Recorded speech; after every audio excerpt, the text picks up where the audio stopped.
എന്ന രീതിയിൽ കേരളമൊട്ടാകെ അറിയപ്പെടുന്ന ഒരു സമയത്ത് എഴുത്തുകാർ അദ്ദേഹത്തിൻ്റെ ഉപദേശം കേൾക്കാൻ കാത്തു നിന്നിരുന്ന ഒരു സമയത്ത് തങ്ങളുടെ എഴുത്തിന് MTയെ കൊണ്ട് ഒരു അംഗീകാരം നേടിയെടുക്കുക എന്നുള്ളത് അന്ന് ഓരോ എഴുത്തുകാരുടെയും ഒരു സ്വപ്നമായിരുന്നു. 70കളിലും 80കളിലുമൊക്കെ ആ സമയത്ത് MDക്ക് കൃതികൾ അയച്ചു കൊടുത്ത് അതിൻ്റെ ഒരു മറുപടി കിട്ടാൻ വേണ്ടി കാത്തിരിക്കുന്ന ഒരു പുതിയ എഴുത്തുകാരുടെ ഒരു തലമുറയുണ്ടായിരുന്നു. അത് കോളേജ് ക്യാമ്പസുകളിൽ അങ്ങനെ ഉണ്ടായിരുന്നു. അവരുടെ ലക്ഷ്യം എന്ന് പറയുന്നത് MD തങ്ങളുടെ കൃതികൾ അംഗീകരിക്കുക എന്നുള്ളതായിരുന്നു. MD അംഗീകരിച്ചു കഴിഞ്ഞാൽ തങ്ങളുടെ കൃതികൾക്ക് ഒരു വിലയുണ്ടാകുമെന്ന് കരുതിയിരുന്ന ഒരു തലമുറ ഉണ്ടായിരുന്നു. ആ തലമുറയിൽ പെട്ടവർ പിന്നീട് പലരും MD കണ്ടെടുത്ത ചില മുത്തുകളും അക്കൂട്ടത്തിലുണ്ടായിരുന്നു. അവർ പിന്നീട് മലയാള സാഹിത്യ ലോകത്ത് അവരുടേതായ ഇരിപ്പിടങ്ങളും ഉണ്ടാക്കിയെടുത്തിട്ടുണ്ട്. അവരുടെ അനുസ്മരണവും രാവിലെ കേട്ടതാണ്. തങ്ങളുടെ ഗുരുനാഥനെ പറ്റി അവർ സ്വയം മനസ്സുകൊണ്ട് MD വാസുദേവൻ നായരെ ഗുരുനാഥനായി അംഗീകരിക്കുകയായിരുന്നു. അത് അദ്ദേഹത്തിൻ്റെ മാതൃഭൂമിയിൽ ആനുകാലിക പ്രസിദ്ധീകരണങ്ങളുടെ പത്രാധിപർ എന്ന രീതിയിൽ പ്രവർത്തിച്ചിരുന്ന ആ കാലമാണ്. ആ സമയത്ത് അദ്ദേഹം ഇതിന് ഒരു തരത്തിലുള്ള ലോഭവും കാണിച്ചിരുന്നില്ല. അദ്ദേഹം കൃത്യമായിട്ട് പുതിയ തലമുറയെ വളർത്തിക്കൊണ്ടുവരുന്നതിൽ അദ്ദേഹത്തിൻ്റെ സംസാരത്തിലും പലപ്പോഴും അങ്ങനെ ഉണ്ടായിരുന്നു.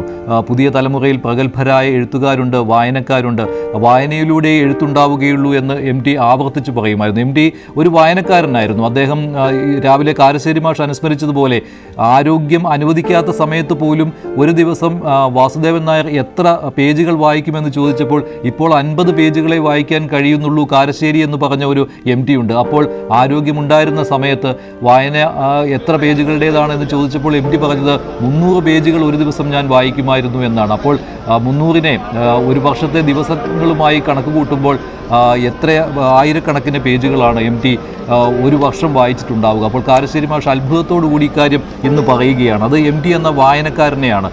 MDയുടെ അടുത്ത് എത്തി ഒന്ന് സംസാരിക്കാൻ കൊതിച്ചു നിൽക്കുന്ന ആളുകൾ പോലും ഇന്ന് രാവിലെ പറഞ്ഞിരുന്ന കാര്യമാണ്. MDയെ കാണാൻ ചെല്ലുമ്പോൾ അദ്ദേഹത്തിൻ്റെ മുന്നിൽ ഒരു കെട്ട് പുസ്തകം ഇരിക്കുന്നുണ്ടാവും. അത് പലതും വിശ്വസാഹിത്യത്തിലെ ക്ലാസിക്കുകളായിരിക്കും. MDയെ കുറിച്ചുള്ളൊരു വിമർശനം പലപ്പോഴും ഉയരുന്നുണ്ടായിരുന്നു. MD ഒരു പ്രത്യേക പശ്ചാത്തലത്തിൽ മാത്രം സാഹിത്യ സൃഷ്ടി നടത്തുന്നയാളാണ് എന്ന്. അതായത് ലോക സാഹിത്യത്തെ പറ്റി MDക്ക് അധികം ബോധ്യമില്ലേ എന്നുള്ള സംശയം വരുന്ന സമയത്ത് പോലും MD വാസുദേവൻ നായർ വായിച്ചിരുന്നത് ലോക ക്ലാസിക്കുകളായിരുന്നു. അദ്ദേഹത്തിൻ്റെ ബുക്ക് മാർക്കുകളിൽ പലപ്പോഴും ഉണ്ടായിരുന്നു ഇത്തരത്തിലുള്ള ലോക ക്ലാസിക്കുകളുടെ ഓരോ പേജിലുമായിരുന്നു അദ്ദേഹം ഈ ബുക്ക് മാർക്കുകൾ വെച്ചിരുന്നത്. അങ്ങനെ MD വാസുദേവൻ നായർ വലിയൊരു വായനക്കാരനായിരുന്നു.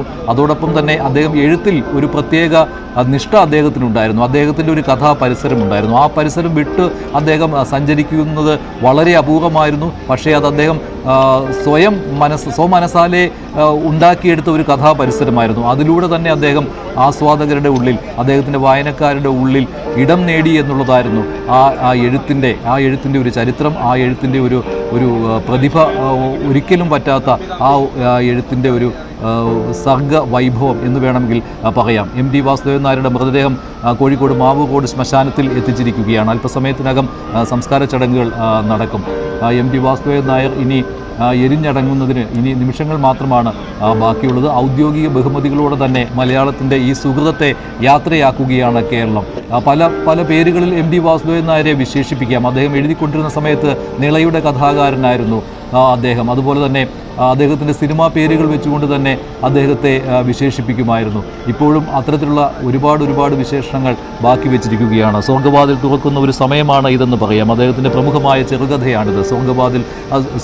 സ്വർഗം തുറക്കുന്ന സമയം ആൾക്കൂട്ടത്തിൽ തനിയെ എന്ന രീതിയിൽ സിനിമയായതാണ്. അതിൻ്റെ തിരക്കഥാരൂപം ഒട്ടേറെ ആളുകൾ വായിച്ചിട്ടുള്ളതാണ്. ഇപ്പോൾ MDയുടെ കുടുംബാംഗങ്ങളും ശ്മശാനത്തിലേക്ക് എത്തുകയാണ്. ഇനി സംസ്കാര ചടങ്ങുകളാണ് നടക്കാൻ പോകുന്നത്.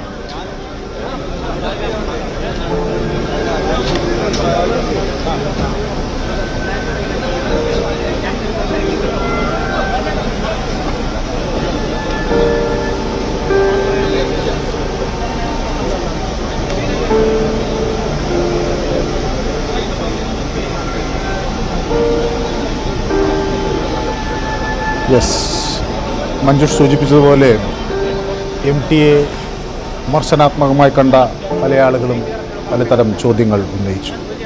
ആംഗലേയ കവി ജോൺ മിൽട്ടനെ പോലെ ഗൂഢമായൊരു സ്ത്രീ വിദ്വേഷം MT സൂക്ഷിച്ചിരുന്നോ എന്ന് ചിലർ സംശയിച്ചു. പക്ഷേ പഞ്ചാഗ്നി അത് മാറ്റിക്കൊടുത്തു. MTയുടെ കഥാപാത്രങ്ങളിലായ സ്ത്രീകൾ അബലകളാണ് എന്ന വാദം ചിലർ. പക്ഷേ അതൊക്കെ തൻ്റെ എഴുത്തുകൊണ്ട് തന്നെ എം ടി തിരുത്തി. മലയാളിക്ക് അടുത്ത് കണ്ട അമ്മയും സഹോദരിയുമൊക്കെ എം ടിയുടെ കഥകളിൽ എഴുതിച്ചിരുന്നു. മലയാളി അത്രമാത്രം അത് ഉൾക്കൊണ്ടു. സംസ്കാര ചടങ്ങുകളിലേക്ക് ഇപ്പോൾ കടക്കുന്ന സാഹചര്യമാണ്. ഭൗതിക ശരീരം അവിടെ സ്മൃതിപഥത്തിൽ എത്തിച്ചിരിക്കുന്നു. കുടുംബാംഗങ്ങൾ എത്തിച്ചേർന്നിരിക്കുന്നു. വലിയ ചടങ്ങുകളൊന്നും വേണ്ട എന്ന് എം ടി പറയുമ്പോഴും ഔദ്യോഗിക ബഹുമതികളോടെ വിട നൽകാൻ ഒരുങ്ങുകയാണ് കേരളം. ഔദ്യോഗിക ബഹുമതി നൽകണമെന്ന സർക്കാരിൻ്റെ അഭ്യർത്ഥന കുടുംബം അംഗീകരിക്കുകയായിരുന്നു. വിലാപയാത്ര ഇല്ലാതെയായിരിക്കണം തൻ്റെ അവസാന യാത്ര എന്ന് അദ്ദേഹം പറഞ്ഞിരുന്നെങ്കിലും അക്ഷരാർത്ഥത്തിൽ കേരളം വിലപിക്കുകയായിരുന്നു. ആ വിലാപം അങ്ങ് ഉയരുകയാണ്. എം ടിയുടെ സംസ്കാര ചടങ്ങുകൾ അല്പസമയത്തിനകം ആരംഭിക്കും. അതിനുവേണ്ട എല്ലാ ഒരുക്കങ്ങളും പൂർത്തിയായി കഴിഞ്ഞിരിക്കുന്നു.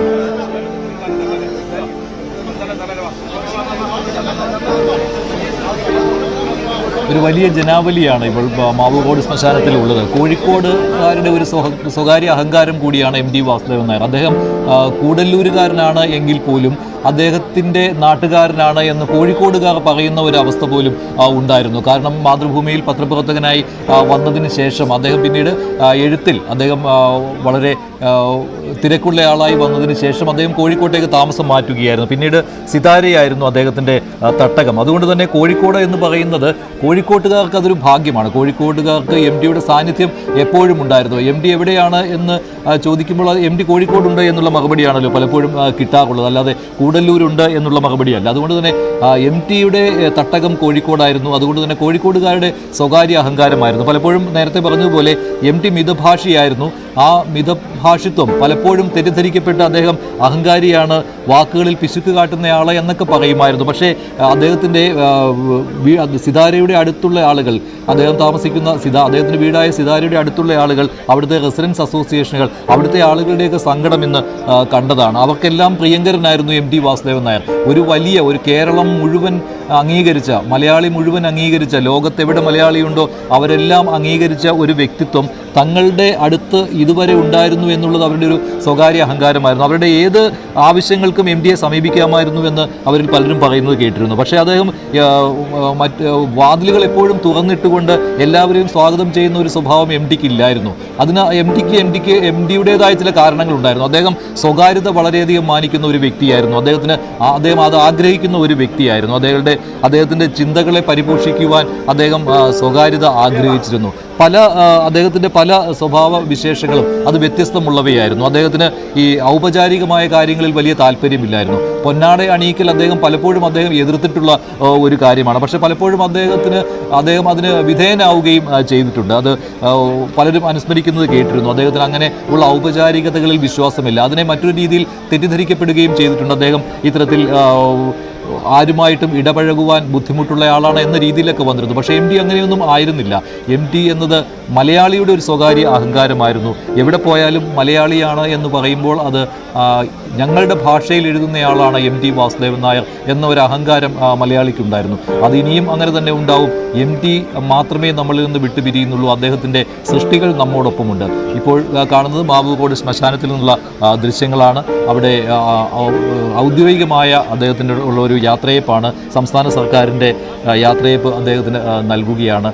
അതിനുള്ള ഒരുക്കങ്ങൾ അവിടെ നടക്കുന്നു. മന്ത്രിമാർ അവിടെയുണ്ട്. രാഷ്ട്രീയ രംഗത്തെ പ്രമുഖർ, മറ്റ് സാംസ്കാരിക പ്രവർത്തകർ, സാംസ്കാരിക രംഗത്തെ വിശിഷ്ട വ്യക്തികൾ, സാധാരണ ജനങ്ങൾ, കോഴിക്കോട്ടെ ഒരുപാട് ആളുകൾ, ഇവരെല്ലാം എം ടി വാസുദേവൻ നായരെ എന്നും കാണുന്ന ആളുകളായിരുന്നു. എം ടി ആരോഗ്യം അദ്ദേഹത്തെ അനുവദിച്ചിരുന്ന കാലത്ത് കോഴിക്കോട് നഗരത്തിലൂടെ അദ്ദേഹത്തിൻ്റെ നടത്തം ഉണ്ടായിരുന്നു. അപ്പോൾ തന്നെ ആളുകൾക്ക് അദ്ദേഹത്തെ അടുത്ത് അറിയാവുന്നതാണ്. എം ടിയെ എന്നും കാണുന്ന ആളുകളായിരുന്നു. പിന്നീട് ആരോഗ്യനില മോശമായതിനു ശേഷമാണ് അദ്ദേഹം